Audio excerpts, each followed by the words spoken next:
శుక్లాంబరధరం విష్ణుం శశివర్ణం చతుర్భుజం ప్రసన్నవదనం ధ్యాయేత్ సర్వవిఘ్నోపశాంతయే.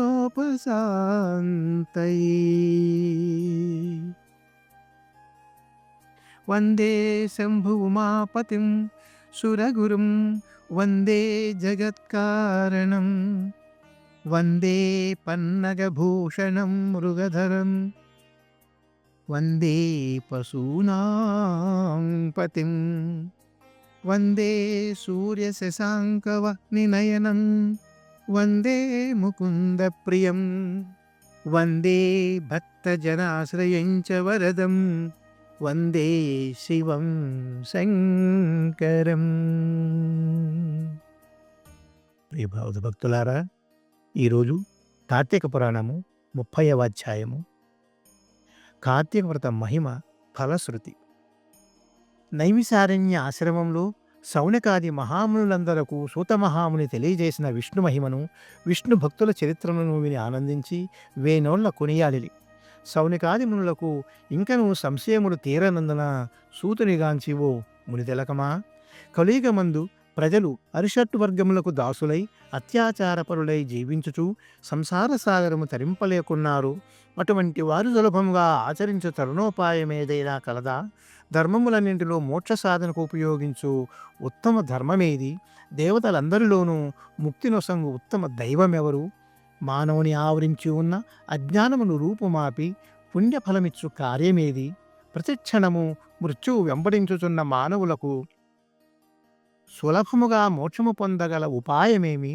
హరినామస్మరణ సర్వదా చేయుచున్న మేము ఈ సంశయములతోనున్నాము కాన దీన్ని తెలియగోరుతున్నాము అని కోరిరి. అంతా సూతుడు ఆ ప్రశ్నను ఆలకించి, ఓ మునులారా, మీకు కలిగిన సంశయములు తెలుసుకోవలసినవి. కలియుగమందలి మానవులు మందబుద్ధులు క్షణిక సుఖములతో నిండిన సంసార సాగరమును దాటుటకు మీరడిగిన ప్రశ్నలు మోక్ష సాధనములు కాగలవు.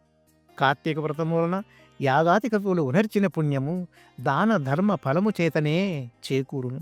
కార్తీక వ్రతము శ్రీమన్నారాయణునకు ప్రీతికరమైన వ్రతము. ఇది అన్ని వ్రతముల కంటే ఘనమైనదని శ్రీహరి వర్ణించి ఉన్నారు.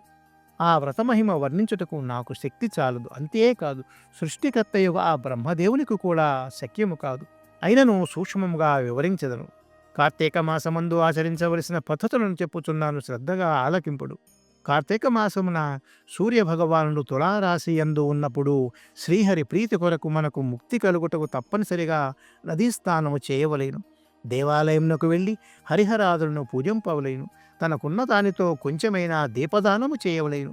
ఈ నెల రోజులు విధవ వండిన పదార్థములను తినకూడదు. రాత్రులు విష్ణువాలయమున గాని శివాలయమున గాని ఆవు నేతిలో దీపారాధన చేయవలేను. ప్రతిదినము సాయంకాలము పురాణ పఠనము చేయవలేను. ఈ విధముగా చేసిన సకల పాపముల నుండి విముక్తులై సర్వ సౌఖ్యములను అనుభవింతురు. సూర్యుడు తులారాశి యందున్న నెల రోజులు ఈ విధముగా ఆచరించువారు జీవన్ముక్తులగురు. ఇట్లు ఆచరించుటకు శక్తి ఉండి కూడా ఆచరించకగాని లేక ఆచరించు వారులను చూచి ఎగతాళి చేసిన గాని వారికి ధన సహాయము చేయువారికి అడ్డుపడిన వారును ఇహపనమందు అనేక కష్టముల పాలగుటయే కాక వారు జన్మాంతరమందు నరకంలోబడి యమ కింకరుల చేత నానా హింసల పాలు కాగలరు. అంతేగాక అట్టివారు 100 జన్మల వరకు చండాలాది హీన జన్మలెత్తుదురు. కార్తీక మాసములో కావేరీ నదిలో గాని గంగా నదిలో గాని అఖండ గౌతమీ నదిలో గాని స్నానమాచరించి ముందు చెప్పిన విధముగా నిష్ఠతో ఆచరించిన వారు ఇహమందు సర్వసుఖములను అనుభవించుటయేగాక జన్మాంతరమున వైకుంఠవాసులవుదురు. సంవత్సరంలో వచ్చు అన్ని మాసముల కన్నను కార్తీక మాసము ఉత్తమమైనది, అధిక ఫలదాయకమైనది, హరిహరాదులకు ప్రీతికరమైనది. కనుక కార్తీక మాస వ్రతం వలన జన్మ జన్మల నుండి వారికున్న సకల పాపములు హరించి మరు జన్మ లేక వైకుంఠమందగలరు. పుణ్యాత్ములకు మాత్రమే ఈ వ్రతము ఆచరింపవలనని కోరిక పుట్టును. దుష్టులకు దుర్మార్గులకు పాపాత్మలకు కార్తీక మాసమన్నను కార్తీక వ్రతమన్నను ఏవగింపును అసహ్యమును కలుగును. కావున ప్రతి మానవుడు ఈ పరమ సత్యమును గ్రహించి ఇటువంటి పుణ్యకాలమును చేతులారా విడువక ఆచరించవలేను.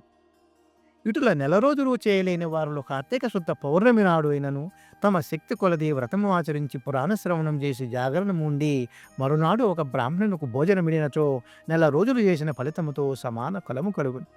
ఈ మాసములో ధనము, ధాన్యము, బంగారము, గృహము, కన్యాదానములు చేసిన ఎప్పటికి నీ తరగని పుణ్యం లభించును. ఈ నెల రోజులు ధనవంతుడైనను బీదవాడైనను మరెవ్వరైనను సరే సదా హరినామస్మరణ చేయుచు పురాణములు వింటూ పుణ్యతీర్థములను సేవిస్తూ దాన ధర్మములు చేయుచున్న ఎడల వారికి పుణ్యలోకమపును. ఈ కథను చదివిన వారికి వినిన వారికి శ్రీమన్నారాయణుడు సకల ఐశ్వర్యములు ఇచ్చి వైకుంఠ ప్రాప్తిని కలుగచేయును. ఓం సర్వేషాం స్వస్తిర్భవతు. ఓం సర్వేషాం శాంతిర్భవతు. ఓం సర్వేషాం పూర్ణం భవతు.